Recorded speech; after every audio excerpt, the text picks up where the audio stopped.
Well, this strike changed me completely. And it's changed me. I've become more politically minded about other things that are going off. I think about things more deeply.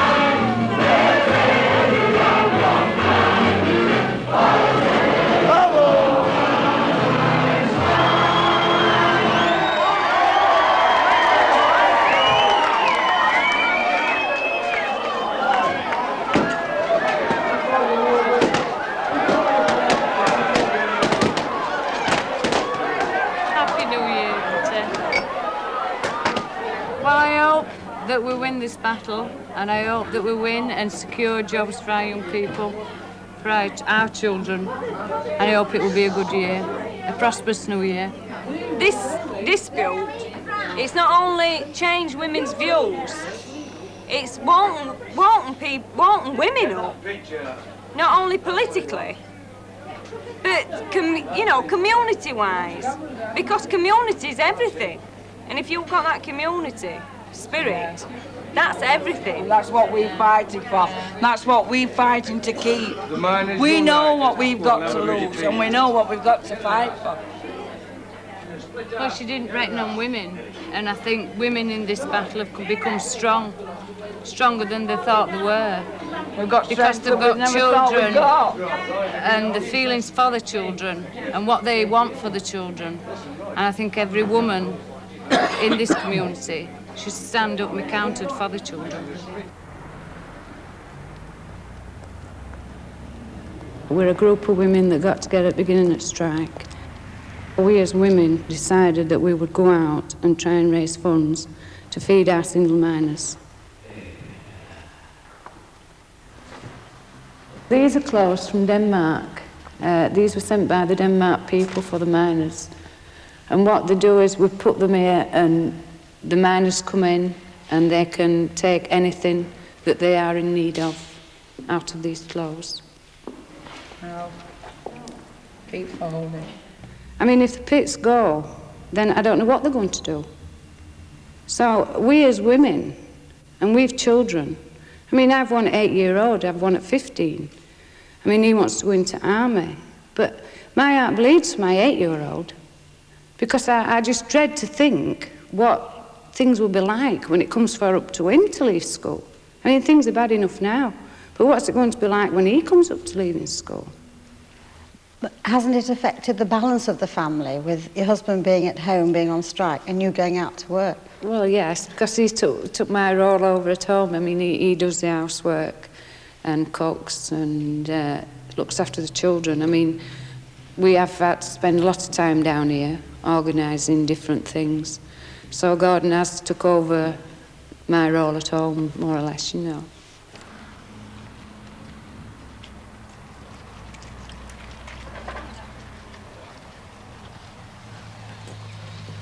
Sorry to leave my family behind, but it's a job that we've got to go down and do.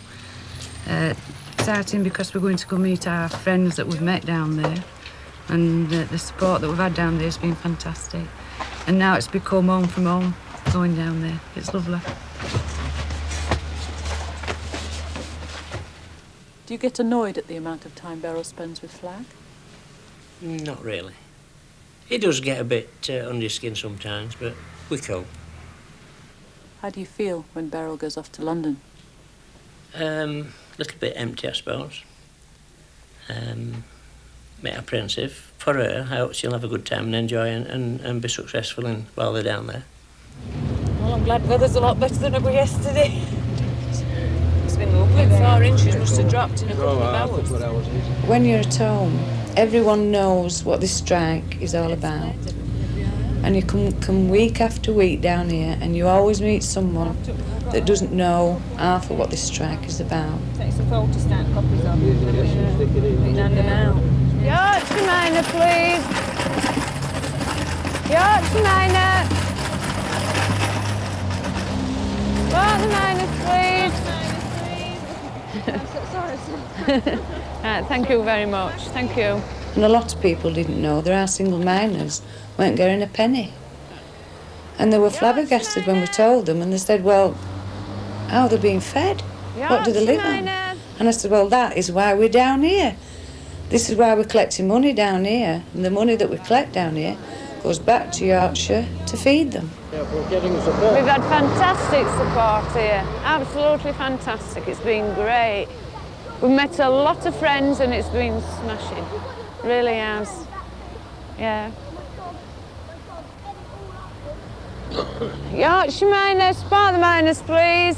All the best of luck. Right, thank you very much. Bye.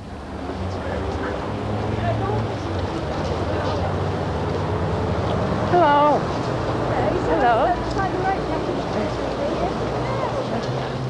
Spot the miners, please. Spot the miners, please. Thank you very much, sir. Thank you.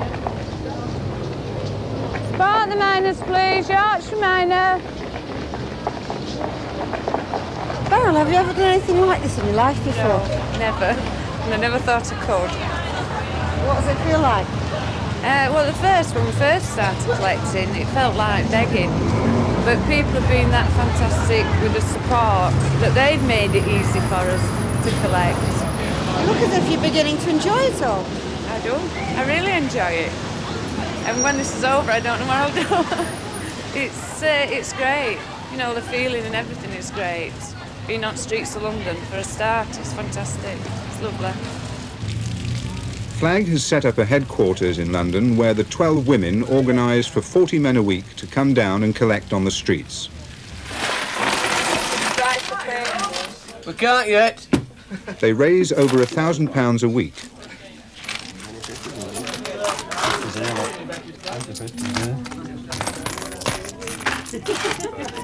Right, 3 new ones.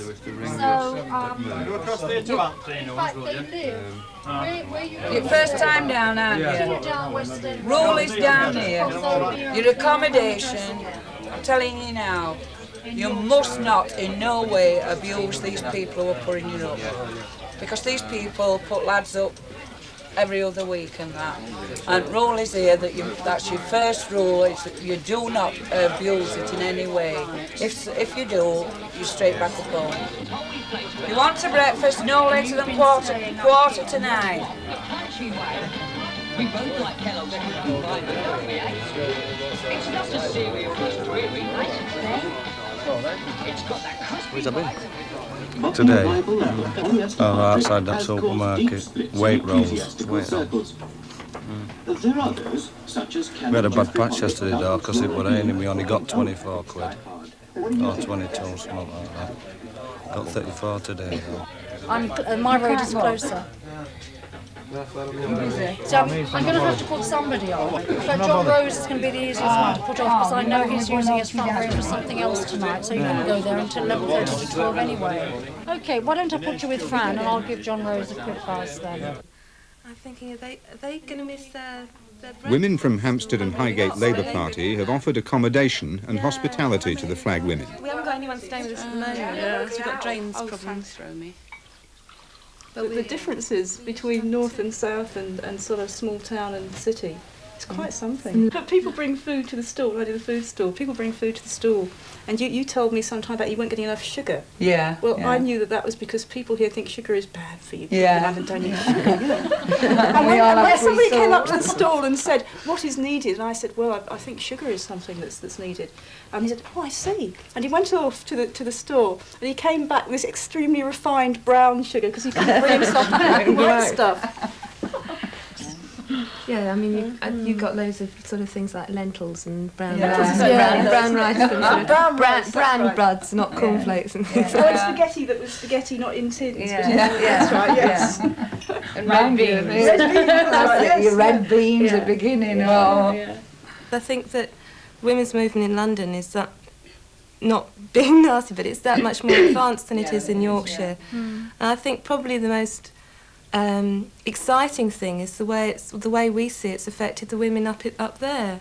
The fact that Dennis and Tony, well, not so much Tony, but because Tony's a bit more equal anyway, but Dennis can stand up on a platform and say, my wife's not going to go back to the kitchen sink when this is over, and I'm not going to stop her from doing what she wants to. I think that, to me, is an achievement far beyond what we could have done down here in that space of time. We couldn't have influenced people's attitudes like that. I think what it is, though, Kathy, like, in like our community's mining, it's accepted that women can't do that job.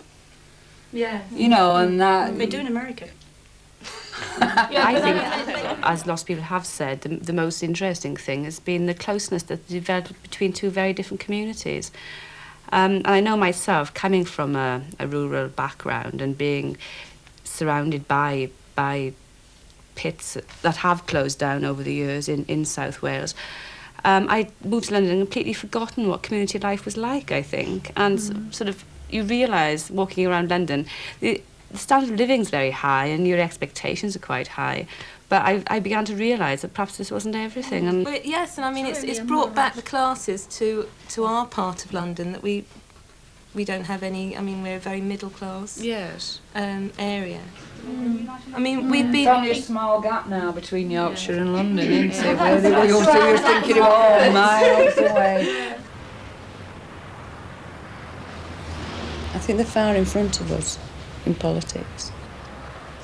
Like at home, a lot of women don't get involved in things that's going off, in issues.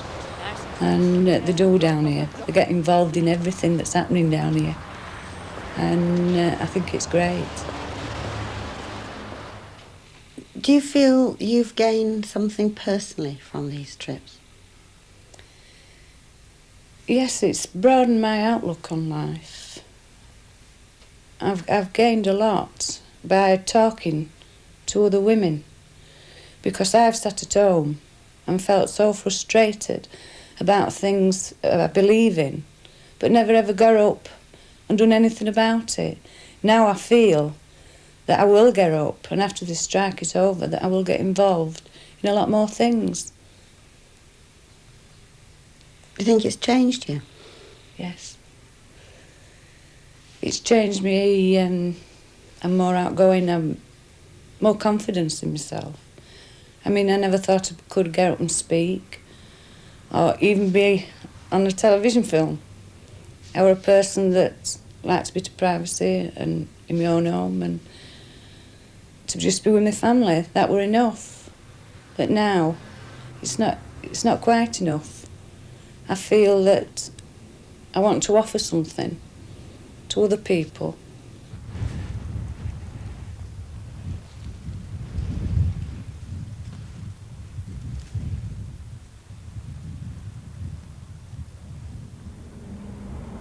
We're all a little bit down.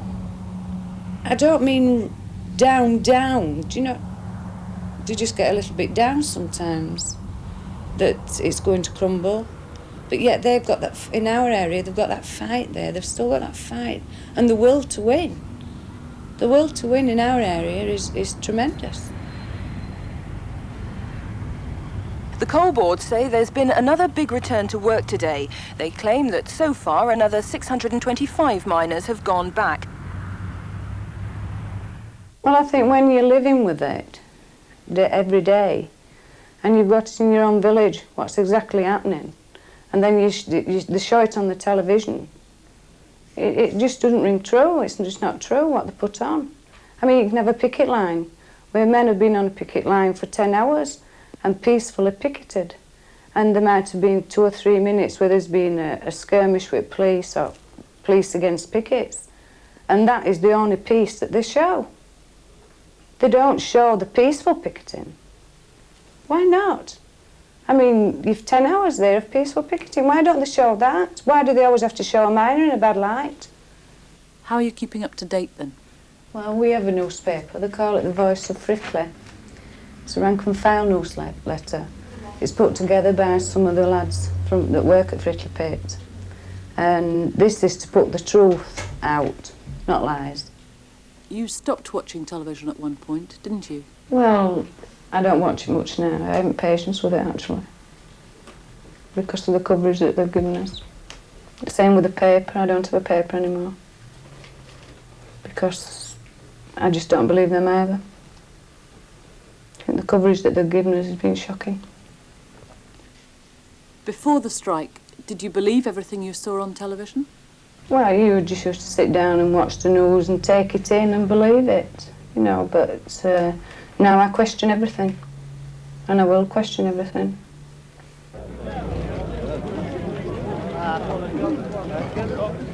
The news is that the Yorkshire Area Council have decided that Yorkshire Area will return as one tomorrow morning, Tuesday at 9 a.m. I'm here. Up here we'd have got miners. But they wanted to know how they voted. 75% to go back. We've worked hard for 12 months, damned hard, and we supported his husbands and all these lads that have been on strike all this time. Yes, and we're still going to support. Yeah.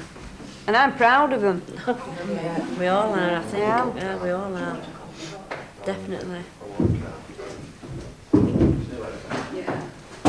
We've gone back, but we've gone back with pride. You know, I feel emotional about it because we've supported them 100% and we still do. Yeah. And if the voted have been to stay out on strike, we're still behind. We're still solid. Every inch of way. So we ought to be better now, though, but we're bloody back in Victorian days, aren't we? What, we're, yeah. Push you? It is, at top. You were getting too many things. That's what the matter. That divide was closing up and she didn't like it, so she's trying to widen that divide up now. That's it, she don't like it. We're getting above us class. Yeah, she must think everybody's thick. She did pregnant women, that's one thing she did pregnant. The line is at cloth cap, you see. Yeah, she thinks we all thick. She thought we'd all have her husbands there and you go to work. Yes, yes. But she had a sucking, didn't she? She certainly did. Because we ain't been as iron as she is. And as determined as she is. Yeah. The biggest victim of the dispute has arguably been the coal industry itself.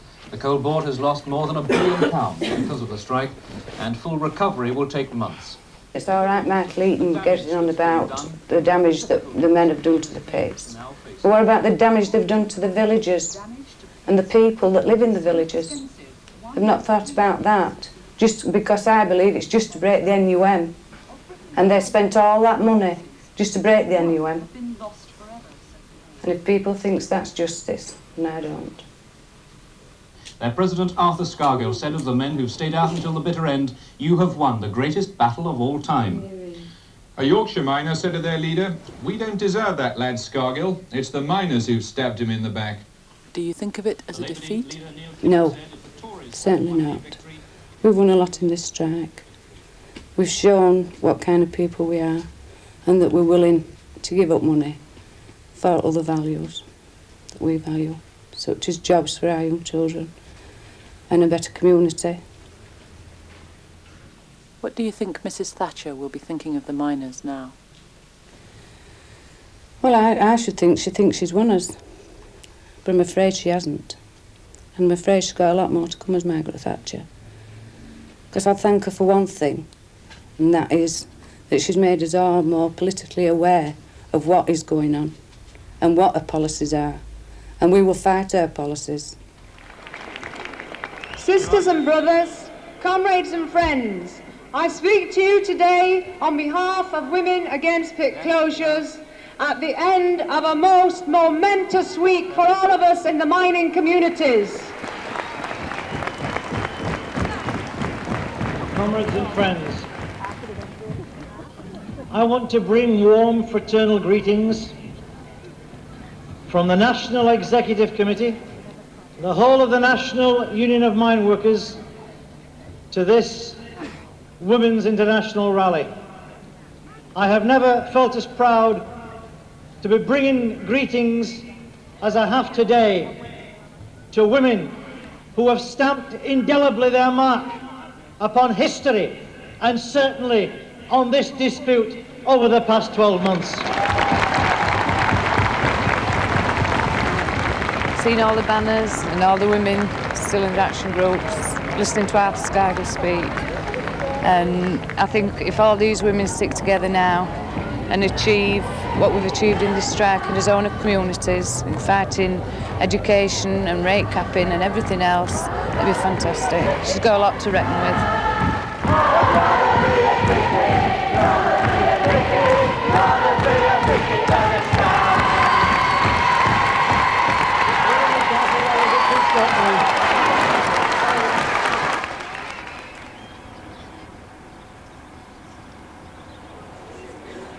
Have you got a job? No. Hello, Tracy. Now then, that's a nice sentence to have about somebody. And a caring, responsible attitude. It's Beryl's son Christopher's last day at school. There are 50 pupils leaving today. Only 3 have jobs to go to. They've written about you. I think you'll be very pleased with that. Okay. Good luck, Adam. Chris? Ah, Chris. There's a nice comment.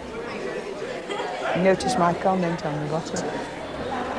Very good luck. Hope you make a nice career in the army. Christopher's applied for the army, but not yet been accepted. So it's straight onto the dole queue. Now then, what's your name, Pet? Christopher Lawton. Lawton. Is that your address? 2 Common Road? 3, yeah. Now then, you need to complete the black pass on that form, all the way through. You sign it and date it, and you'll claim from the 15th of April, okay? You'll go on that date. Right, my love, take those with you, and then keep in touch with our office, all right? After they got back, I went up to Pete to see if there were any vacancies. Said I should have to come in every month because there's a 2-year waiting list. Has anyone in your class got work at the pit? Nobody's got work. They've all been told the same. So we've just got to wait and see.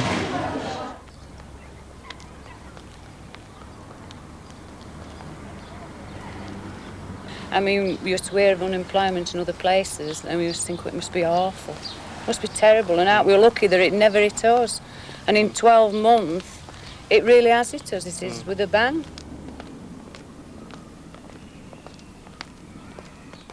The feeling at Frickley is very uncertain. The general feeling in the pit is that the coal board want to close it. They won't come clean, and they won't say what they want for the pit. Some of the decisions that are made makes you wonder just what the game is, what they're on with. There's just that uncertainty all around. We're the worst certainty of getting a job. There isn't anymore. That certainty is gone. And how does that make you feel? Well, you make plans for the future, then plans have been upset. But my main worry now is my children getting jobs. That's my main worry now, is our Christopher and our Simon getting a job. And as things are now, there doesn't seem to be any jobs for them. I mean, I think we owe our children a lot more than they're getting. A job, and that they can make their own plans and their own dreams. They can't do that anymore. When I left school, when I was 15, I walked straight into a job. I had a job before I left school. I mean, the children are leaving school now with no prospects, no hopes, no dreams. They've nothing. They're actually conditioned at school to accept unemployment as a way of life. And they're actually brainwashing, conditioning them just to accept unemployment as a way of life. And that's wrong. Kids are leaving school, they get on about vandalism and everything. But just think how many children are just on the streets. Nothing else to do. So there are going to be children getting into trouble. Perhaps children that you wouldn't dream of getting into trouble. But they've nothing else to do. You can have a sandwich if you want to. You can have 2 if you want one. Poor bloke telling we want art trophies and that fetched up to loudspeaker to Pete Wall. I've got them. I've got them. They're in caravan. And I want to trestle at gate for raffle at Beryl. Yeah, well, Barrel's up plateau. It's up plateau. No, so that's set up. This goes set up. That's going. That's working. Oh, is that set up? There's 3 sets of roundabouts. They're set up. 3 bounty castles. They're all setting up. the donkey derby set up. Can I have one, please? No, I'll get one if you turn. I'll throw it back in the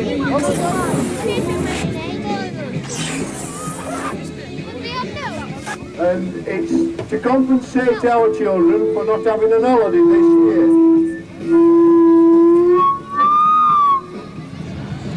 Most of the finance for today has come from the Print Workers Union in London, Sogat 82.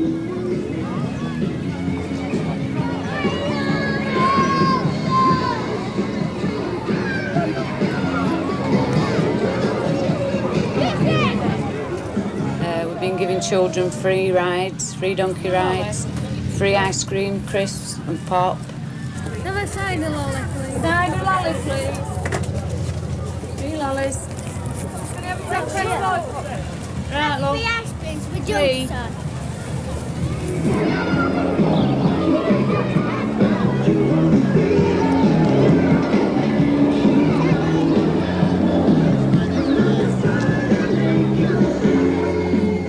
It's just been a day to let people know that Flag is still here, women are still here working for the community. Well, a lot of children didn't have holiday last year and no doubt won't get holiday this year. So it's just a little treat for them. Are you pleased that the momentum is being sustained? Yes. I think it's got to be sustained. People have not got to forget the last 12 months. Because I don't think it's over yet. There's still a lot of uncertainty in the villages, job losses, not only in the mines, all over, in factories. This last 12 months, there's been a lot of job losses in South Kirby and South Hemsel.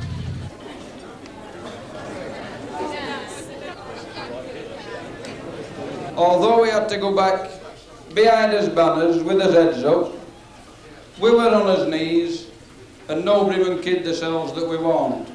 We went back after a terrific battering, but we haven't finished. And Coal Board wants to know, and government wants to know, that miners are still prepared to fight. And we've got to fight not only for ourselves, but for railway workers who's now under attack, for newspaper people who's now coming under attack, and every other industry. And if we can have support like they've given us and give it back, the trade union movement will survive, contrary to what Mrs Thatcher thinks. And we must never forget that. First of all, obviously, I'd like to thank Sogat for all they've done to make this today possible, with the gala today. I'd also like the people who have been involved in the gala, who've worked very hard to make this day possible. On behalf of the machine branch of Sogat 82, or as I prefer to call it, the old Nat Sober, is a cheque for £250 to the Frickley Ladies Action Group. EON, thanks very much. Well played,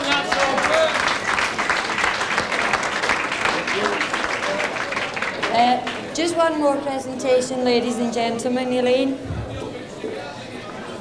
We'd just like to offer this lamp as a token of appreciation from the people who know what you both have done over the last 12 months. Stay there, Anne, because we've got another one for you. It's a gift for you both to treasure with our love and gratitude. Thank you for caring. Thank you.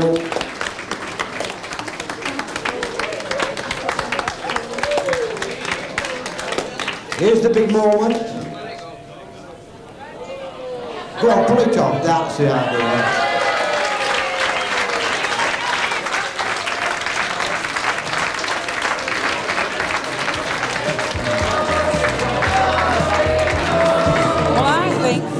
Keeping a community together and keeping morale up.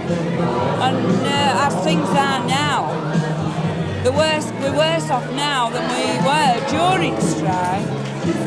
And I think like today, Flag's boosted our morale up again in his own community. It's also shown what women can do as a group. Women are a force to be reckoned with.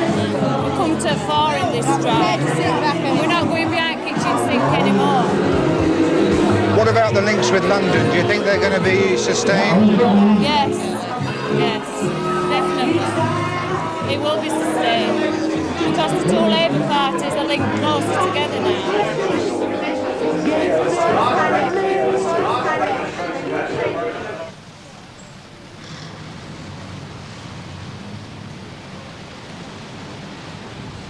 Back in London, this time Beryl's not out on the streets, but at a meeting organised by Hampstead and Highgate Labour Party for women only.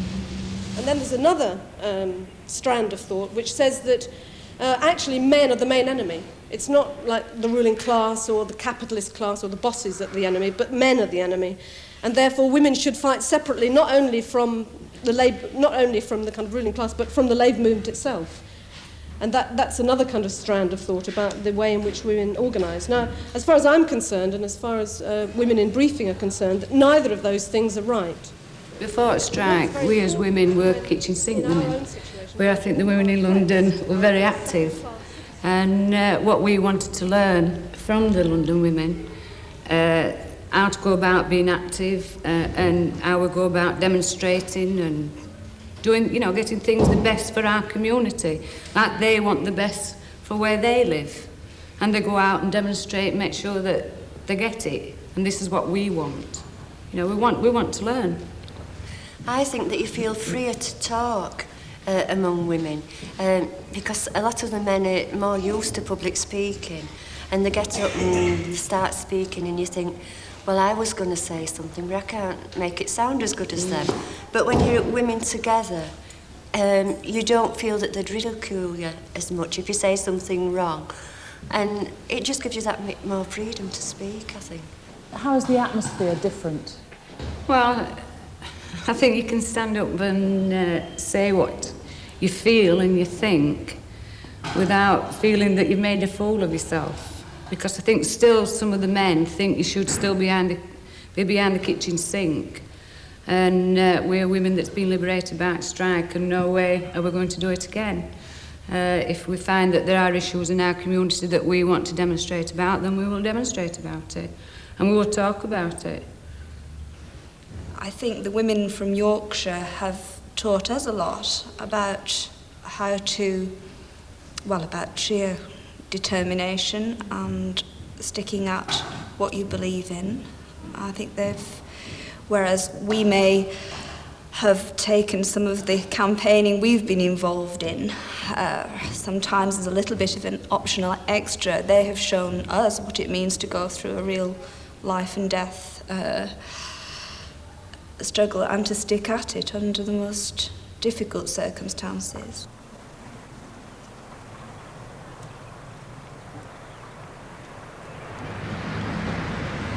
I've moved away from flag and I've become involved with the ladies section of the Labour Party and with the Labour Party itself.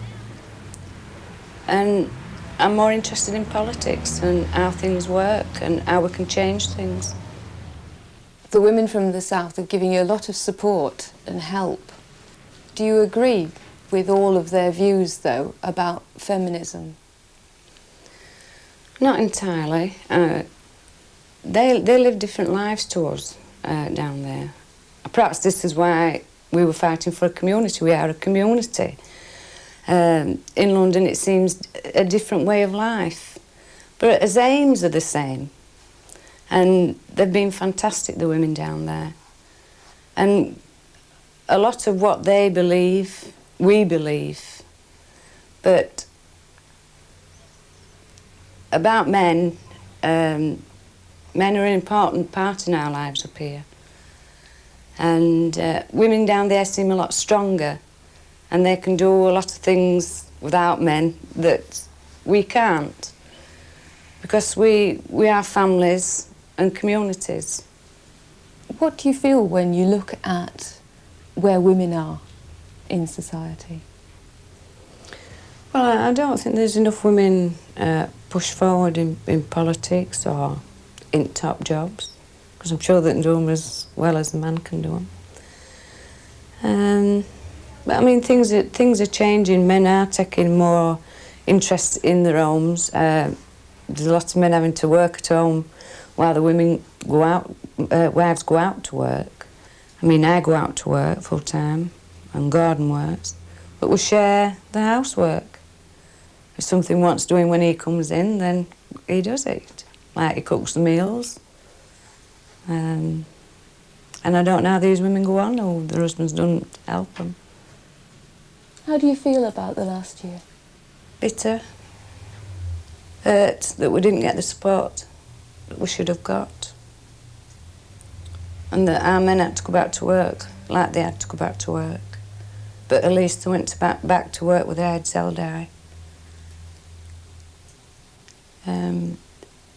Hurt about the young men that haven't got jobs, young people. I really feel that they must think that we've really forgotten them.